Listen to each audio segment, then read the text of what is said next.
Hello and welcome to another episode of the Business of Business podcast. I'm your host, Roy. Of course, we are the podcast that brings you a wide variety of guests that could talk about a diverse set of topics. We'd like to maybe point something out that you haven't thought about, or if something is keeping you up at night, we definitely want to provide you with some information and professionals in that field to for you to reach out to and get some help. We want to see everybody be as successful as possible. And today we've got an awesome guest that's been waiting for an extended period. So we're going to give her a big check mark for patience and persistence that we finally got her on. But Ian Price Murphy founded Moxie Bookkeeping and Coaching in 2003 to work with creative businesses and non-for-profits, companies deeply engaged with their work, but frequently not comfortable with the numbers. When the money makes sense, organizations thrive. And so when they do, and so do their communities. Unlike other consultants, Ian isn't a Wall Street or a corporate escapee. She has decades of firsthand knowledge of the challenging of being small business owner with staff. Ian is a certified mastery level profit first professional, certified Fix This Now advisor, zero platinum partner, QuickBooks, and a pro advisor, and a certified business coach. Wow, that last one was a mouthful. I think I got them all. You got them all. You got them all. All right. Well, thanks so much for taking time to be with us, Ian. We certainly do appreciate it. Yeah, thank you for having me.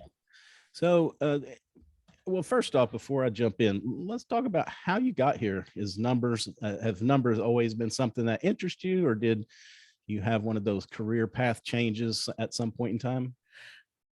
Good question. Numbers definitely did not interest me. I hated math growing up. I'm still not a huge fan.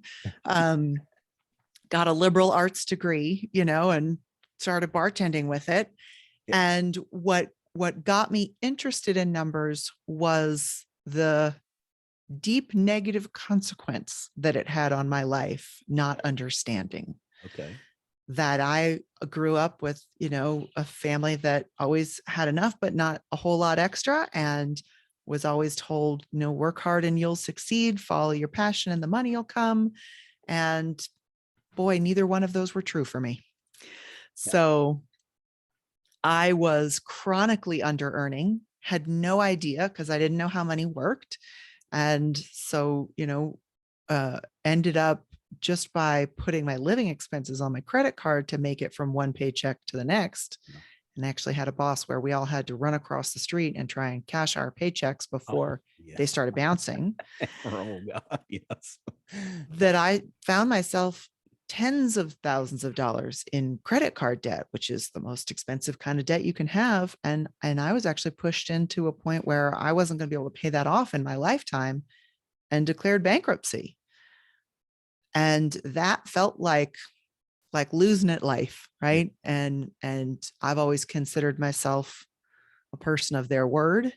If I say I'm going to do something, I'm going to do it. And so it just felt like a huge failing and a betrayal of my own integrity. And so the deal that I made with myself when that happened was, well, I'm never going to do that again. Right. Yeah. Lesson learned, right? Lesson learned. You don't got to tell me that one more than once. And so that really motivated me to start figuring out how money worked. And I had some skill as a bookkeeper and realized that was a skill that not a lot of people had. And so I had a whole lot of motivation and enough aptitude to make that my business.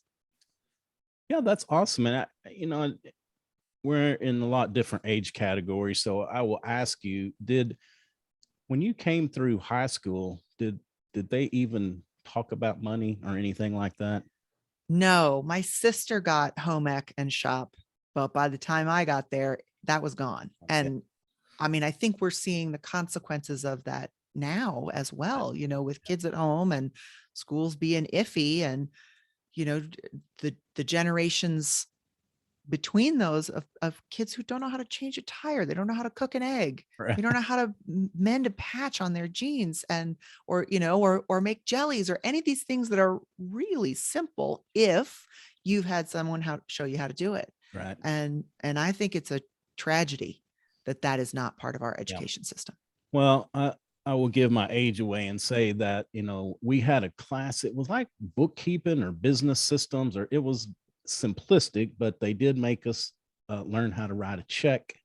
And I think that we did take a stab at budgeting, but really that was kind of a sidebar of what the class was, just because the teacher felt like we needed to know. And even myself, when I first moved out on my own, I was thinking the rent was the worst part of this, but yeah, nobody ever has explained the electric bill, the gas bill, the grocery, soap, the deodorant, all these things that you've got to have. And that was a huge eye opener to think, wow, okay, here's all these other expenses that you really never thought about. So I do feel bad that we don't have more of an education. And if we would even train, give them we don't have to train them to be to be accountant types, but if we give them at least the underlying skills or knowledge, that would be so much more helpful. And maybe people would make the decision, because I know a lot of people that I used to work for, did some work for a not-for-profit, and the director over the program, whenever I would show her a spreadsheet, I would always have some like smelling sauce with me too, because I could see her eyes start going, her head start swirling. If there's more than 3 numbers in a row, she just couldn't stand that. So it's definitely a challenge. And we were talking a little bit earlier, but I think the biggest thing to maybe that we could touch on to start with is that if you're good at something, you want to spend your time doing that. And if you're a tradesman, plumber, electrician, even if you're a professional of some sort, you're good at what you do, but that doesn't necessarily mean you're going to be good at keeping the books. And again, kind of going to your example, at the end of the year, when you owe taxes, when you owe employment taxes, if you have people working for you, those can be very enlightening moments. A lot of people just don't think about like the when you're self-employed, paying the that quarterly estimation. Oh my gosh, I was told that at such an early age that it's helpful, because it's like I just opened up a separate bank account. When I would get revenue from clients, I just cut it what I needed and pushed it over there and just let it set, so there was no temptation to be like, oh, that's a big old balance I see now, I'll just go ahead and buy this little extra thing I need. And that's the secret right there, right? Just peel it off and put it in a jar where you're not looking at it. Yeah, because we've had it's unfortunate, pre-pandemic, probably 2017 or 18, the area I live in, we had a couple restaurants that actually went out of business because they could not pay their payroll tax. And the government, I don't know how that works, but they came out, foreclosed on them, and shut the business down. Of some very it was, I don't know how it was run on the back end, but they had a lot of business. It wasn't that they were hurting for anything. So right. And that's the terrible part, right? Is that so many of us are taught that it's the sales number that's important, right, not the what you keep and take home number that's important. Right. And that the government taking their cut doesn't count as part of what you get to keep. Right. So yeah, I mean, there's a shocking number of wildly successful businesses in terms of demand for their product and love for what they do. Yeah. That are barely scraping by. Yeah, because that's another kind of a joke. People always say, "Oh, I got a $5 million company," and it's my question. I'm not that abrasive. I don't usually ask it out loud, but my next question would be, so does it take you 10 million to earn that five? Do you have to spend 10 million to get that 5 million? It's like that, whatever flows down to the bottom line, that's the most important thing for Absolutely. sure. I probably am that abrasive. The way that I phrase that question is, oh, is that gross or net? Yeah, right. Yeah. Then it's like glassy eyed, and and then I know it's gross. As soon as their face goes over, I go, uh-huh. Yep. Exactly. Yeah. And it just again, it's like life, like I was saying in that example, there's so many other expenses that we really have to know about, think about, keep up with. And I think this is an interesting time, because I think we're going to have I think we do have a lot of new minted entrepreneurial type, because they had to do either their side hustle or figure out something to kind of make it through this pandemic.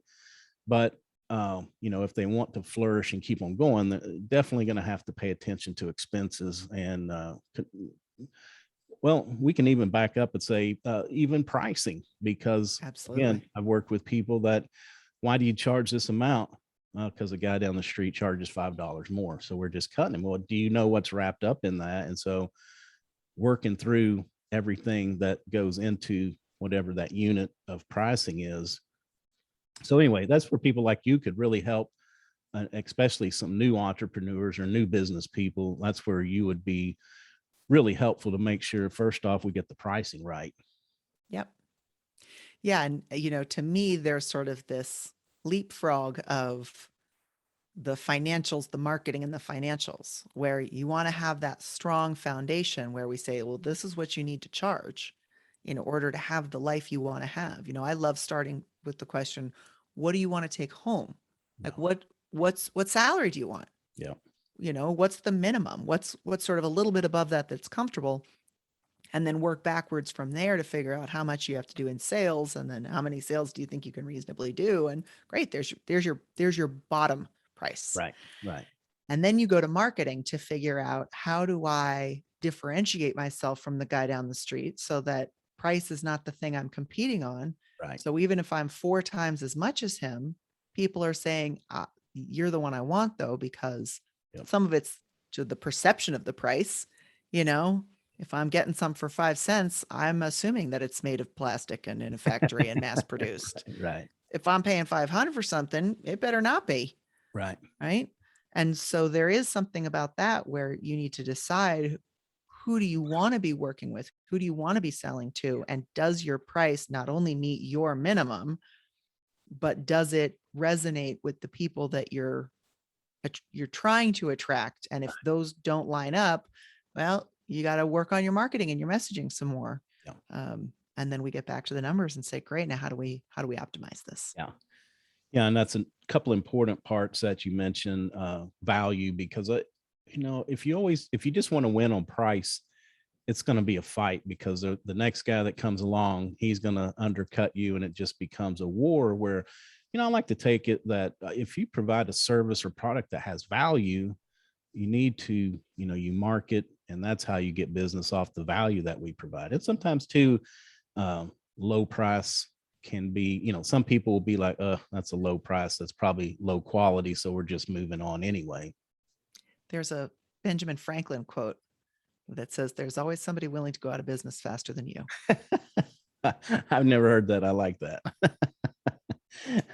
Yeah. So, thinking that through, how, what is our messaging to make sure that we are that the value, not that we don't need to keep up with pricing and what's going on in the world, but sometimes we just have to stay in our own lane and do our own thing. And if we've got the right business model, the right product and service, it'll work. Yep. And the other thing I had written down was the trust factor, because I will pay a premium to do business with somebody that I trust. And so that's the other thing I think we have to, kind of on that marketing side and sales and service and follow up and all that, whatever your business model, you really have to provide that level where people trust you. Yeah, absolutely. Yeah. Because they can relegate you to the low end. If you don't have any trust, then you're going to have to be the low cost leader. And sometimes too, those can be more challenging clients, maybe. Mm-hmm. I don't know if you found that too, but oh yes, in the early days when it was like, we'll take any business anybody can send, then you start learning the people that beat you down on pricing the most are the ones that you are going to probably lose money on and have the most, they want more because they will continue to ask for more. Yep. Yeah, it just becomes a battle, right? They're going to try and beat you down on everything then. Exactly. Those are the people texting you in the middle of the night or asking for something, and or just making you feel bad about what you are providing. Right. Yeah.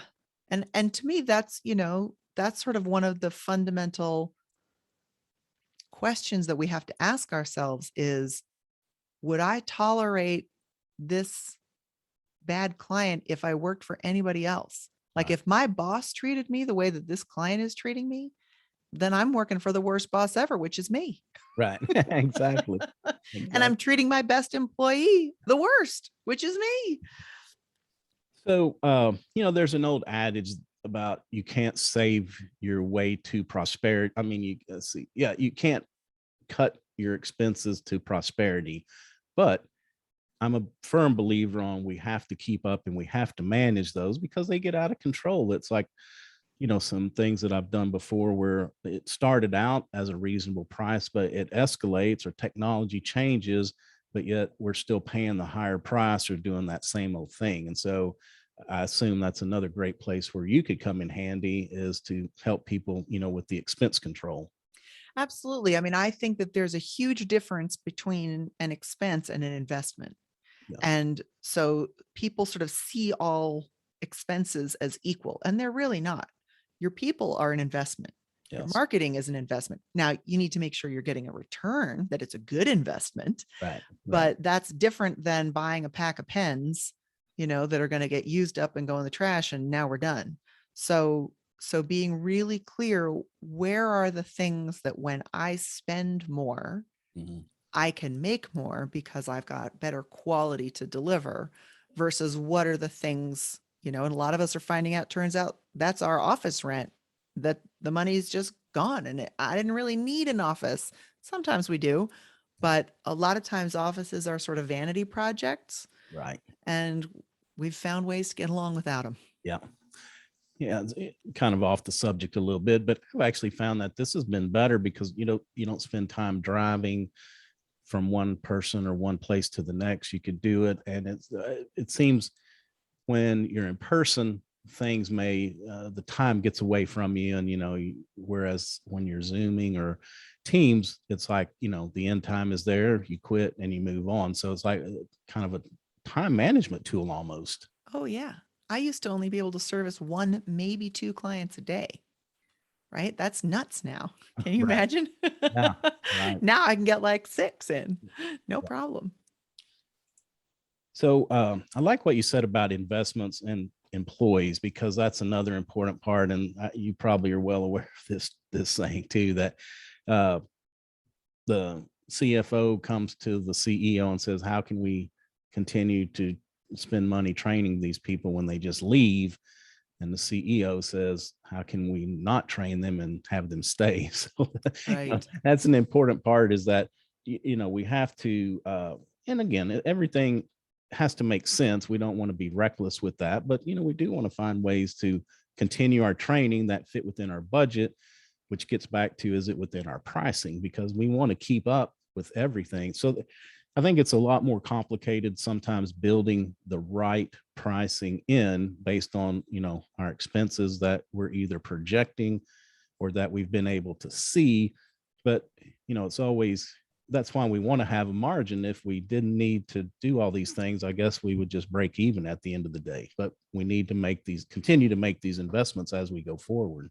Yep. Yeah. And so I think that, the challenge for most small business owners is, okay, I get that, but how? Right. How do I do that? Right. I mean, same thing with the whole, um, I don't know, pay yourself first, right? Right. We all know that. That's not news, but how do I do that? Right. And that was what drew me so strongly to the methodology in the book Profit First by a guy named Mike Michalowicz. I mean, I remember reading the E-Myth, Michael Gerber, classic text that fundamentally transformed the way that I thought about business. Yeah. And not just, systemization is kind of what he's remembered for, but this idea of 3 personalities. There's the technician, the manager, and the visionary. And a lot of times that's all got to fit in you. Right. And so just being conscious of, well, which one of those do I default to under stress? Right. Helps you fill in the gaps. So that was a big leap forward for me, that book. Then the next big leap forward for me was Profit First by Mike Michalowicz, because same thing, here I am. I'm a freelance bookkeeper. I know I'm supposed to pay myself first, but when the expenses are that high, how am I supposed to manage that? And so what Mike does is he takes the traditional accounting formula, sales minus expenses equals profit, and flips it. Sales minus profit equals expenses. Now you have a natural budget. You don't have to worry about line iteming. How much do I project I might spend on office supplies? I don't know. When am I going to run out of ink? I don't know. Right. And lets you just kind of look in a very general category of, this is how much I'm spending now. He also gives a very clear outline of how much does a healthy business spend on overhead? How much does a healthy business set aside for profit? How much does a healthy business pay its owner? And so that gives you the framework to say, okay, well, my overhead right now is 70%, but according to this chart, it should be 30%.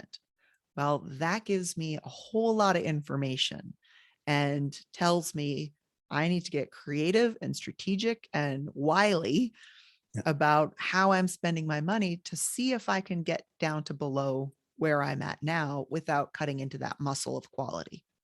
Right. And so that just simple framework, that's the frame of the house. Now it's solid and sturdy, and now you can paint it whatever color you want, put whatever wallpaper you want, and make it yours, but you still have this guideline to stay within that really helps small business owners who hate accounting and hate spreadsheets and hate math answer that fundamental question of, am I going to be okay? Right. Yeah. And that's sometimes we have to answer that on a day-to-day basis, moment by moment. Yeah, right, exactly. So when a new client comes to you, what are some things that you're seeing? I mean, what I guess, what is that first thing that you target, or something that just really rises to the top that you can see that needs help and attention? Usually the first thing we do is we look at their chart of accounts. And the reason that we do that is because people come to us saying, I've got a decent business, but I feel like I'm flying by the seat of my pants. I don't really know what's going on. I keep depositing money, keep spending money. Am I okay? And so when I say, well, do the reports make sense to you? Most of the time they say, I don't really look at those. And I go, well, maybe we should start there, because I don't even have a metaphor for that. If you have all of this rich data, yes, I do. I have a business coach friend, Machen McDonald, who loves to say, don't starve at the barbecue. All of this information is laid out in front of you, but if you don't know how to go fill up your plate with it, right, what are you doing? So just saying, let's change the categories in the chart of accounts. Let's change what you're calling things so that it makes sense to you, right? Your accountant's job is to translate whatever happened in the real world to whatever the IRS wants to hear. That's right. A crazy language in and of itself. Your tax person is your interpreter. Let me be the interpreter for what really happened in the real world into your books, and teach you the kind of get around phrases so that you can answer those questions. How much did I make? How much did it cost me to make that? How much do I have left over to spend on my overhead? What is my overhead? And what do I got at the end? Yeah. Because if you have the categories right, my favorite is dues and subscriptions. Nobody knows what goes in dues and subscriptions. Well, everybody tries to use it. They go, well, maybe that's my software subscriptions, and maybe that's my iTunes subscription, and maybe that's my newspaper subscription, and maybe that's my membership. And then they get this big number and they go, that doesn't mean anything to me. Well, of course not, because you don't know what goes in there and what doesn't go in there. Right. So let's call it what it is. Is it software subscriptions? Great. Is it memberships? Great. Now you know. And so that just clears up so much of the confusion, because now it reflects the way that people's brains work. Great. Yeah, because I think, sometimes you get that, what are your chart of accounts? And, that's when you get that glazed over look, that's a definite sign, because, I've seen that before. It's like, I don't know, but I don't know, we had $100,000 in expenses, and that's what it says at the bottom line, because my bank balance, fell from this to that, and that's why it was spent. But it's hard to pinpoint, okay, how can we change? What can we change? Is there anything we can change? Sometimes there's not. Sometimes it is what it is. We may have to go back to that pricing structure. But if we see something that's way out of line in these expenses, it's easy to go fix that. And a lot of industries have publications where they have some benchmarks that are helpful. I always have the footnote with the benchmarks, because it doesn't mean you're wrong. You don't know what people, everybody chooses to drop things in different categories. But what I always do is look at it and say, if I'm close, it's good. If it's way out of whack, then either there could be something wrong, maybe needs further investigation. Yeah. And so for me, the chart of accounts, just for anyone that doesn't know what that means, the chart of accounts is the definitive list of all of the ways that your money can come in, go out, move around, or hang around. Yeah. So it's not just that, what did I earn? What did I spend? But all the other stuff too. How much do I owe?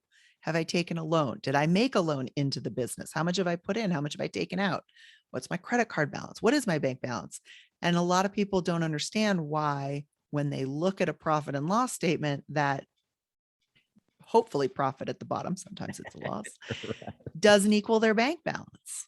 And to be able to explain to them, well, there's a bunch of other stuff happening with your money, which again is why Profit First is one of my top recommended business books ever, and why I believe in the system so deeply, is because it looks at what is the cash you actually have and what is it needed for. Right. So that loan payment, which won't show up on your P&L statement, we count that as an operating expense because cash is needed to operate. Right. A lot of complexities, a lot of them. You brought up something earlier I wanted to touch on for a minute about taxes. So, well, and this is one thing why I don't do my own taxes, even though I like numbers and I could probably muddle my way through it. But the IRS sends out how many tax bulletins every year? Hundreds, probably? Probably hundreds. Yeah. Sometimes several a day, I think. With the PPP, it was changing daily. Yeah. So those are things too, you have to look at the kind of that, the knowledge component is that I could plug some numbers in here, but as these rules, laws, as everything is changing, you have to stay up on that. And that's why, unless you do this for a living, if you're, like I said, a professional that's not in numbers, then that's why it's beneficial to have someone like yourself to help, because you stay up on all of that. It's easy because you have a lot of clients. You can spread that cost of education, I guess you could say, across all of them, where if it's just me, I've got to find time, Sunday afternoon, instead of watching the football game, I'm now breaking out some IRS regs to look at, or bulletins to look at, see what's changing. So from that standpoint, I guess let's talk about the importance of that just a little bit. Yeah. I mean, I think to me, the importance of that is the importance of outsourcing. And it's, again, another trap that a lot of small business owners get stuck in of, well, why should I pay somebody else to do it if I can do it myself? Right. And my answer is it making you money? Right. Because if it's not making you money, and if someone else could do it, and you think that you could go use that time that you save to either get a good night's rest so your back doesn't kill all the time, right, play with your kids so they're, your wife's not mad at you this weekend, yeah. or just sell more of what you do, then you're holding yourself back by trying to get it all done yourself. That is one of the most dangerous myths that pervades our culture, this like I did it myself kind of a thing. It's like, right. I'm sure you did, but wow, you probably could have gotten it done a lot faster and a lot better if you just asked for a little help. Yeah. Yeah, because there's so many things like working from home. There's a square footage allotment. I don't know that it's changed, but that percentage of utilities, I think, used to be part of it. I mean, there's all these equations that have percentages or square footages or whatever attached to them. So the law doesn't necessarily have to change, or the regulation change, that you can't write your home space off, but the square footage could change. And so those are just little nuances. And again, I don't know if this is still true, but used to working from home, probably one of the bigger triggers to get the IRS up in your business. Yeah. Yeah. I mean, I think last year may have changed that, but that is definitely true. So again, you work from home, you definitely want to have your business in order. In case he come knocking on your door, you don't want to be charging off 10% if it's only 5% now, or, whatever these little changes, because it doesn't matter the small, even if they find something small, it just makes them look harder to see, hey, you messed up on that. Let me just rip this whole thing open and see what we've got going on. Yeah. I actually had a client once who correctly wrote off her home office space, and then they moved. And when they moved to their new house, the space changed. She had a curtain instead of a door, and she stopped writing it off. Well, the IRS came to her door. She foolishly let them in, because you don't have to let them in. You can meet them at your accountant's office if you have an accountant. And the assessor looked around and said, that's not an office, and disallowed it. And she said, it's not the same address. He said, I don't care. I'm disallowing it. She's like, but I'm not writing this off. He said, I don't care. I'm disallowing it. Oh my gosh. And she had to decide whether, a couple $100 was worth escalating this. And she decided it wasn't. And so, like, what a tragedy on so many levels. Yeah. Oof. Well, and see, and that's another great thing is the advice that you can give, if I guess if she had called and said, hey, this guy's here, what now? Don't let him in. And don't let him in. Yeah. Don't let him in. So those are other great things that, because you don't want to not take that. Yeah. I was going to say, you don't want to not take that deduction. You don't want to be scared of taking the money that is rightfully yours. It's a real deduction. That's the tax accountant's job, is to help you pay the least amount legally possible. Right. And they know all the tips and tricks. Yeah. Well, and that representation that you could provide, even if they do start looking through, it's nice to have an educated professional in that space to say, this is why we did it. I can show you the, I guess all the paper trail of why we would do something like that. It makes it much easier to personally to defend, what is the saying that a lawyer that represents himself is the worst. As a fool for a client. Yeah, fool for a client. Yeah. So you can kind of say that probably in the bookkeeping realm too. If you're not a bookkeeper, then you definitely don't want to be representing yourself if something does go. If you do get audited, doesn't necessarily mean sometimes they come out, just spit them out for other reasons, but want to make sure. I mean, there's a random selection as well, but again, that they will take you more seriously if you have taken yourself seriously as a business. Right. And I actually don't represent people in front of the IRS, because I'm not getting in that pool. Yeah. Right. But I do make sure that everything is clean and clear, so that you understand what's happening and what your taxes are going to say, and that the person signing your taxes is in agreement. No. Yeah, definitely. So let's talk about setting up. So if I just brought you my shoebox full of receipts and just dumped it on you, the first thing is like, okay, let's go back to the chart of accounts. We need to figure out how we drop all this stuff in here. But again, I think this is why if you get out in front of this and get some help before you got the shoebox full, it makes my life much easier on everybody. Yep. Yeah. And so I actually, when people come to me with a shoebox, I say, you're not ready for a bookkeeper yet.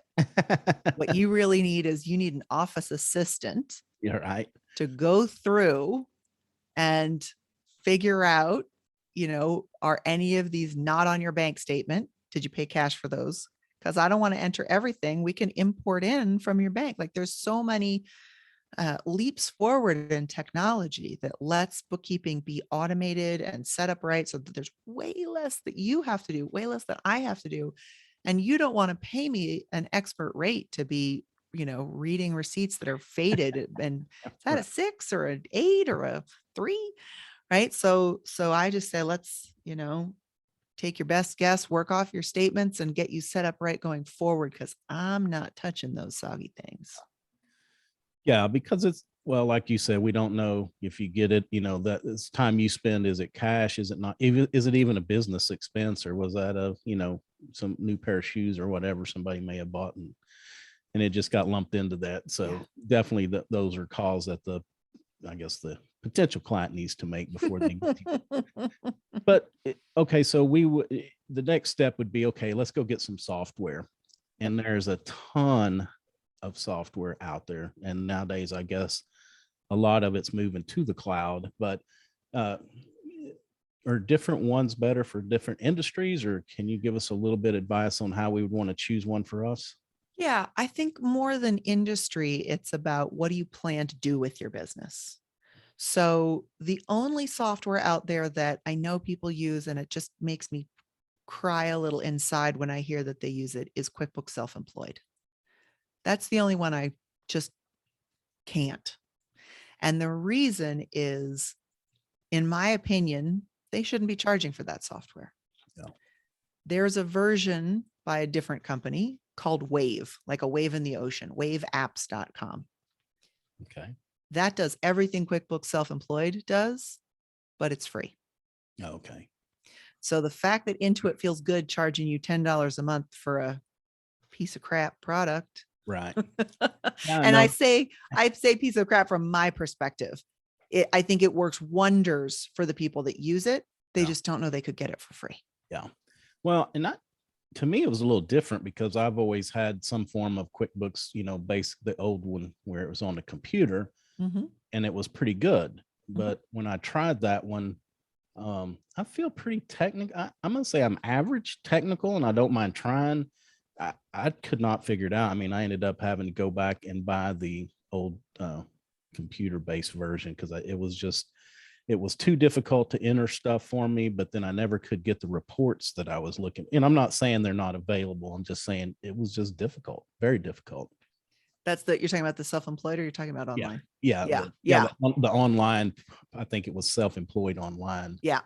It was just like minimal. I guess they're trying to make it easy. It was minimal entries, but minimal entries equal minimal information coming out the back end as well. Right. And so it would make perfect sense to me that that would be their entry level product and that they would charge for it if it upgraded to a different QuickBooks. Right, right. But what happened, I suspect, is that they bought somebody else's product, packaged it as their own, and sold it. Yeah. And you can't go from QuickBooks Self-Employed to a better version of QuickBooks. And so that to me is like, well, come on, guys. Like anyone that bought QuickBooks Self-Employed would assume that you would be able to upgrade it and keep your history. No.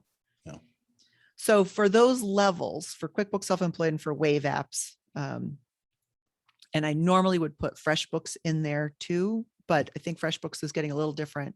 They actually don't have, it's not true double entry accounting. When you make a transfer, the category is just called transfer, and it doesn't matter where the money went. We just know that you transferred it.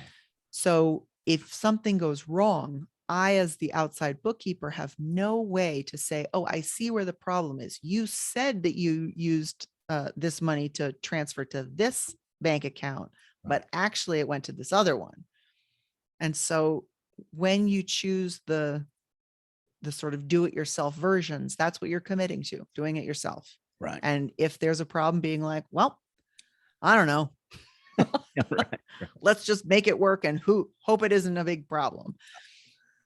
So I tend to only do very minimal consulting with people who are using that, because again, what they're saying is, I've chosen, it's like buying a bicycle and hiring a driver. Well, you can ride on the handlebars of your own bike, but I don't know why you're paying me to pedal, because you could be doing this. Exactly. So if you want to work with a bookkeeper, with someone who can help do things for you and help make sure that the starting and ending balances line up to your bank and that the books are good, you're going to need to upgrade. And the two ones that I like are both cloud-based, QuickBooks Online, and a software called Xero, Xero. Okay.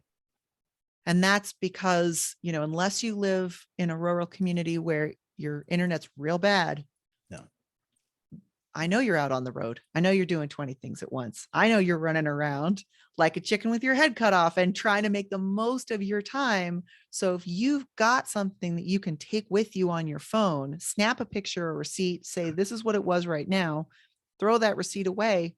Great. Right. And if you plan to grow and expand, you want your people to be able to do that too. You want to be able to send an invoice when you're done with the job right there. So the next thing is let's talk about getting with you, because the other good thing, if you use some kind of an electronic version, you can just usually send the file to whoever's helping you do tax prep at the end of the year. So, but I'll give you a chance to get up on your soapbox, I'm sure, is that transferring that file April 14th at 5:30 in the evening, probably not the best strategy to be able to file on time. Not the best strategy. So I'm gonna make a little distinction here. Okay. A lot of people don't know the difference between what a bookkeeper does, what an accountant does, and what a tax person does. Okay. When we say accountant, we meaning us here in the financial world. What we mean is kind of anything that has to do with money. So in some ways, it's like saying doctor. Well, okay, ear, nose, throat doctor, joint doctor, or professor of philosophy doctor. Like, where are we going with this? Because I want to know what kind of doctor I'm going to if I have a particular problem that needs to be solved. So a bookkeeper handles everything from the data entry of the information, the transaction by transaction, through reconciling, which is making sure that what you have in your software matches to the bank, through producing the reports and saying, do those numbers look right to you, or has a mistake been made? Once you start talking about interpreting those reports, okay, this is what it says. What do I do about it? Yeah. Now you're in this weird gray area that traditionally has been filled by CFOs. Right. But most small business owners don't have a CFO. And then on the other side of that gray area is your tax accountant, who is there again to help you stay in compliance and pay the least amount of tax legally possible. And so most people do some of their own bookkeeping or have a bookkeeper that they don't oversee, that they never double check, and they send the file direct to the accountant. So whether they're sending it on April 14th or even months ahead of time, if you as the business owner have never looked at that file, you are likely sending over some pretty messy stuff because the bookkeeper has been working without any direction, guidance, or supervision. Right. And that's not the tax accountant's job.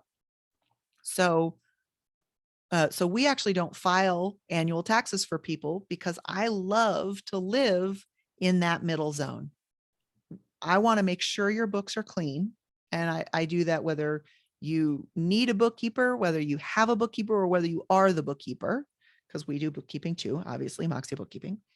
But I think where our real value comes in, because so much of that can be automated and streamlined in the software itself, that we often pick up where everybody else leaves off with the, what do I do about it? Right. What can I afford? Am I okay? Which is not a bookkeeping question, and it's not a tax question. Right. Yeah, definitely. Because again, interpreting the numbers is probably just as important as the numbers. So we know, can we buy something? Are we going to be able to make payroll at the end of this month? And then are we, I guess, going to be able to buy a new piece of machinery or hire that next person? Yeah. I mean, and so in that ways, it's more important. And again, this is what brought me to my particular soapbox of Profit First, which is this dead simple cash management system that lets your bookkeeping exist on its own. So I think of bookkeeping and Profit First like beans and rice, right? You can cook beans a million ways. You can cook rice a million ways, but when you bring them together, suddenly you have this magical complete protein, right? Something that wasn't there before. Right. So what I love about Profit First and why I insist that all of my clients do it, they don't have to do it with me, but they have to do it, is it lets you make those financial decisions without having to wait on those reports, which are only going to tell you what already happened yesterday. Right. Right. That's like trying to drive by looking in the rearview mirror. You know, what I know you really want to know, and I know this because I myself am a small business owner, is what about tomorrow? What about next week? What about the end of the month? And so having that, having your money set aside into those different bank accounts lets me look at two numbers. Have I hit my sales target for the month? And what is my bank balance? And if those are both okay, the answer is, yeah, you're fine. Now you can let your bookkeeper worry about, hey, what'd you buy on Amazon? Right, I right. see this restaurant charge. Is that really business, or is that you just going out after work? And so it lets, people really do their jobs correctly. And lets you answer the thing that is most important. Yeah. Do you ever use pro formas to kind of take a look if I want to buy a piece of equipment? Do you go that far to be like, how many more units do I need to sell to finance that or to pay for it? I can, yeah. And here's why I don't start there. I don't start there because most of the small business owners that I know don't have the time or interest to figure that out with me, right? They just want the answer. And so again, I can charge you a whole bunch of money to be on speed dial and give you that answer. Or I can say, let's open up yet another bank account, which sounds crazy. I know it sounds crazy. And you definitely want to go to a bank that doesn't charge you monthly fees and doesn't charge you minimums. And there's a lot of good banks that do that now. I'm going to say, let's open up an account that's just for equipment purchase, because we know you're going to want to buy a new whatever in a year or 2 or 3. So if we want to buy a new truck and we want to have $100,000 in there to buy a new truck when we're ready, what's our goal? To how soon do we want to do that? And so how much do I need to be putting in there? And so based on a percentage of my income, so as my income fluctuates up and down with seasons or demand or whatever, pandemics, whatever, I say, okay, I'm going to put, 3% of my income into this truck fund. And I know that I have to be putting in at least X number of dollars a month to be on track. If I'm putting in less, well, I need to sell more. My sales aren't good enough, or I need to cut expenses somewhere else so that I can still do that. So it lets business owners do this thing called bank balance accounting, where you look at your bank balance, which I know y'all do every day, multiple times a day, and say, got it, I know what that is, rather than having to do the math backwards of, oh, right, but payroll, and oh, right, but rent, and oh, right, but insurance. You just, if it's in that account and that's the account for that purpose, you're good. Give every dollar a job, give every dollar a home. I like that. Give every dollar a home. That's good. All right. Well, Ian, we appreciate you being on the show. I know we ran a little long, but it's a great conversation. I just, I think people need to pay a lot more attention to their money, because like you say, at the end of the day, it's like, wow, I'm making a lot of money, got a lot of business. But at the end of the month, when it's time to sit down and pay the bills, a lot of people say, wow, where did all that go? So we need to be sure and, have ways that we can manage both our revenue coming in and our expenses going out, for sure. Absolutely. So any other wisdom that you want to leave the audience with before we wrap up? I mean, I would say if you're excited by that idea, or if you're curious about what that might look like, the one step that you can take is to activate that old savings account tied to your business checking account, which you probably have, or if not, open one up. Yeah. And just start putting 1% of your income in there and watch it grow. Yeah. And see how fast that grows. And, maybe that'll motivate you to get curious a little bit more and see how the system can really transform your relationship to money and the way that you think about what you can afford and how to afford it. Yeah, because most banks nowadays, they beat you up to take that savings account when you do have a checking account with them. Yeah. And it gets back to one of my favorite things of finance that I guess, got me more excited about it when I was younger is just learning about the time value of money. And so, this is kind of a message to younger kids. I'm sure you've seen the analogy of the two sisters that, and you can correct me if I'm wrong, it's been a while, but basically you got two sisters. One is gets out, they both get out of school, and one's kind of the party girl that's, running around doing everything, not saving any money. The other one is the conservative one that starts putting X number of dollars back for, I think it's like 15 years. And then she gets married, has kids, quits saving, never saves another dime. Well, about this time, the party girl decides she wants to start saving, And so she starts putting the same amount of money back, but at the end of 30, 40 years, the conservative one that saved all the money in the very beginning still has much, much more money in savings than the other one. Compound That was interest. close one. Yeah. That was close. I wish That was as closer than I would have gotten. I need to pull the figures, because it's when you sit down and actually work through the math, it's like really eye-opening. And so if younger business owners, it's never too late to start. I'm not trying to discourage anybody, but I'm just saying way sooner the better for everybody. Yep. All right. Well, before we get away, a couple questions. First off, what is a tool or a habit? What's something that you use every day that really adds value, either business, professionally or personally? Well, the tool that I use every day, which I think is a personal tool, but allows me to do my business, is I don't get out of bed without saying 5 things I'm grateful for. Nice. That just puts my head in the right space, keeps everything right where it should be. I can't be in too bad of mood when I acknowledge all of the blessings that I have. Right. No, that's awesome. I think we, sometimes when things feel rough for us, if we think about all the things we really have to be grateful for, and there's a lot of people going through a lot worse, it does take our mind off of our troubles and allow us, we don't want to be weighed down by always thinking how bad we have it too. It's hard to advance in life. Yep. So tell us, who do you like to work with, how you can help them, and of course, how can they reach out and get a hold of you? Mm-hmm. So I think, my favorite people to work with are people who are ready to make a change, that are willing to have a conversation and collaborate on it. They're not wanting to bury their head in the sand anymore. They don't want to just hand it off and never think about it again. They really want that education piece of it. Right. To say, how can I be a smarter, better business owner that, that really gets the most value for my time? I know a lot of people who love what they do and are happy to work 60-hour weeks. That's great. I want that to be a choice.